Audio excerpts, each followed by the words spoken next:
안녕하세요. 최다은 변호사입니다. 역시나 특수주거침입에 대해서 얘기를 하는데 말이 길어져가지고 영상을 잘라서 두 번째 영상 지금 시작하려고 하는데요.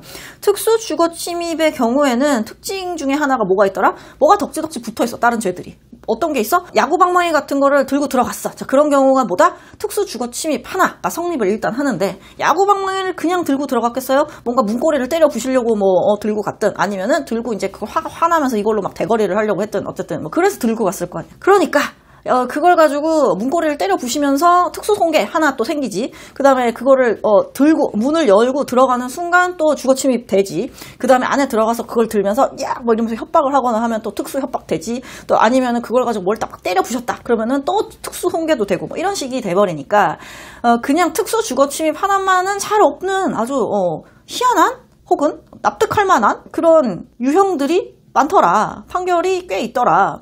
그런데 그렇기 때문에 제 생각에는 그러한 위험성이 있는 범죄이기 때문에 특수주거침입을 벌금형도 아예 상정을 해놓지 않는 것이 아닌가라는 생각이 든다는 거죠. 그래서 지금부터는 특수주거침입 하나만 성립했던 판례가 아니라 특수주거침입이랑 다른 것들이 붙어있는 사건들 판례를 한번 보려고 합니다. 같이 보시죠. 이 사건은 특수주거침입이랑 특수재물손괴죄가 같이 된 사건이에요. 피고인이랑 피해자가 가해자 피해자라고 얘기하겠습니다. 가해자랑 피해자가 2년 정도 사귄 연인 사이였는데 가해자가 술을 진탕 마셨어. 그러고 나서 피해자한테 전화를 해서 야, 나 지금부터 니네 집에 갈 거야. 뭐 이렇게 얘기를 한 거예요. 그랬더니 피해자가 아이고 또 술 마셨네 뭐 이러면서 술 취해가지고 찾아오지도 마. 그러면서 오지 말라고 했어. 밤 11시쯤이었습니다. 그러니까 열받은 가해자가 피해자 집 주변에 있는 돌을 집어 들었어요. 자, 위험한 물건인 돌을 집어 들어라고 되어 있습니다. 돌도 뭐다? 위험한 물건. 돌을 들고 평소에 피해자 집 열쇠도 있었어, 내가. 혹은 이제 뭐 비밀번호를 알고 있었다라고 이제 사안이 바뀔 수도 있겠죠. 어쨌든 내가 열쇠를 들고 문을 따고 들어갔어. 자, 돌을 들고 주거에 침입했다. 그래가지고 특수주거침입이 성립했어요. 이것만으로도. 이로써 피고인은 위험한 물건을 휴대하고 피해자의 주거에 침입하였다.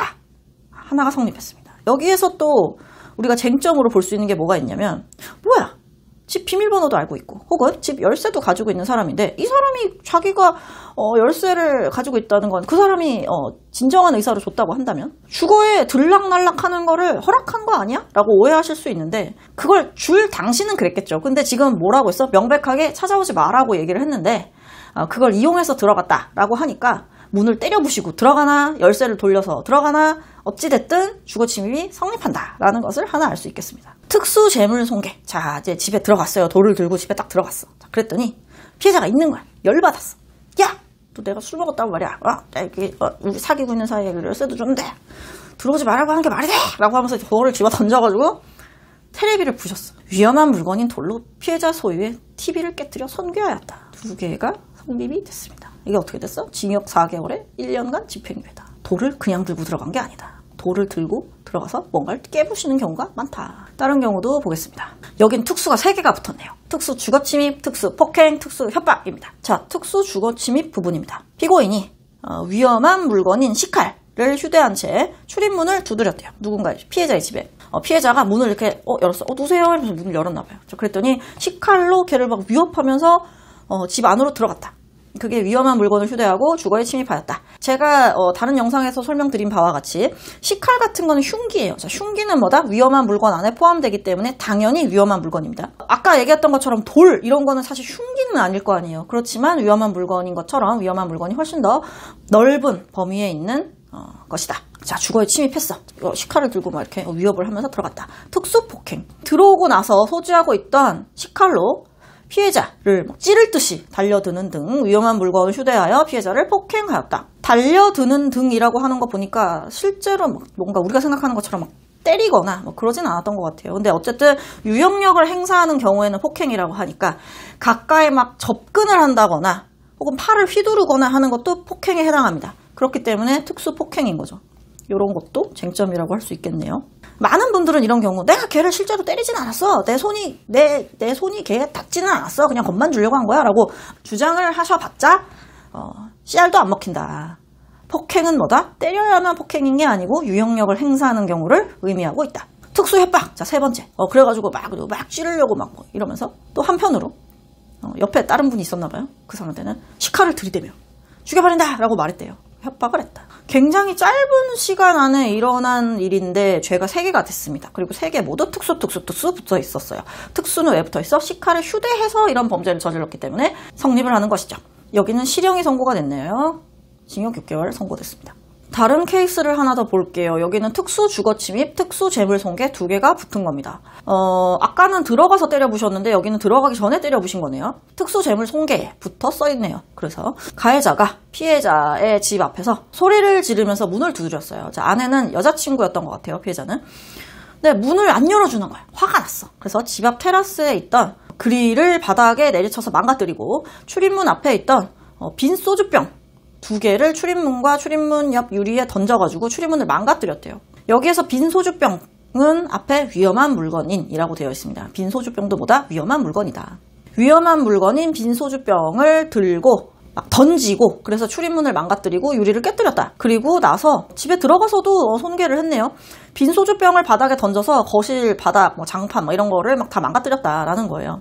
이게 뭐다? 피고인은 위험한 물건을 휴대해서 피해자 소유의 이러저러한 물건을 수리비 얼마가 들도록 손괴하였다 라고 해서 특수재물 손괴가 일단 성립을 했고, 자, 그 다음에 그러한 일시 장소에 있는 피해자의 집에서 여자친구가 안 나오니까 화가 나가지고 빈 소주병, 아까 들었던 그 위험한 물건인 빈 소주병을 들고 출입문 옆에 유리를 깨고 깨진 유리 안쪽으로 손을 집어 넣어서 잠긴 시정장치를 열고 피해자의 집까지 들어갔대요. 자, 그러니까 여기서의 특수가 붙는 이유는 뭐냐면 위험한 물건인 소주병 2개를 들고 들어가서 특수가 붙는 거예요. 유리 안쪽에 손을 집어 넣어서 그런 거 이런 거 아니에요. 위험한 물건을 휴대하여 주거를 침입을 했기 때문에 특수 주거 침입입니다. 그래서 피고인은 위험한 물건을 휴대하여 피해자의 주거에 침입하였다. 소주병 들고 침입했기 때문에 그렇다라는 것입니다. 이 사건에서 피고인은 무죄를 주장했네요. 근데 피고인에게 동정 또는 벌금형을 초과하는 범죄 전력은 없었고, 그러한 점이 인정이 돼서 징역 8월에 집행유예 2년이 선고됐습니다. 이거는 생각보다 형이 적게 나온 것 같기는 해요. 보통 다른 사건들 경우에는 합의를 해서 집행유예가 좀 타당하다라는 생각은 들었는데 이거는 합의가 되지는 않았네요.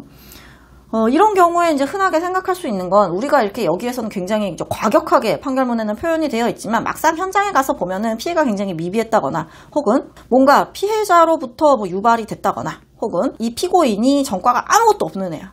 그런 경우에 봐주려고 한 게 아닌가 싶은데 살짝 이해는 안 되네요. 근데 일반인들이 생각할 때 실형이 선고되는 경우가 정말 제대로 처벌받는 경우가 아니야 라고 생각하시는 경우는 있지만 꼭 그렇지는 않습니다. 초범이고 하면 웬만하면 구속 잘 안 시켜. 게다가 지금 사람이 다치거나 한 것은 아니기 때문에 또 그랬을 가능성이 있죠.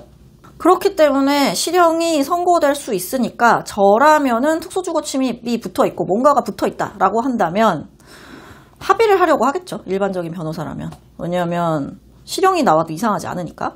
여튼 이런 판례들이 있었습니다. 제가 판례를 유형별로 이렇게 나눠가지고 설명을 좀 드리다 보니까 각각 범죄에 대해서 쟁점들도 좀 나왔고 열쇠를 주인이 줬었는데도 주거침입이 되네? 혹은 실제로 때리지는 않았는데 폭행이 되네? 이런 얘기까지도 살짝 짚어줄 수 있었어서 범죄 성립이나 이런 거에 관심 있는 분들이 보면 재밌게 보셨을 수 있지 않을까 싶습니다. 오늘은 여기까지 하겠습니다.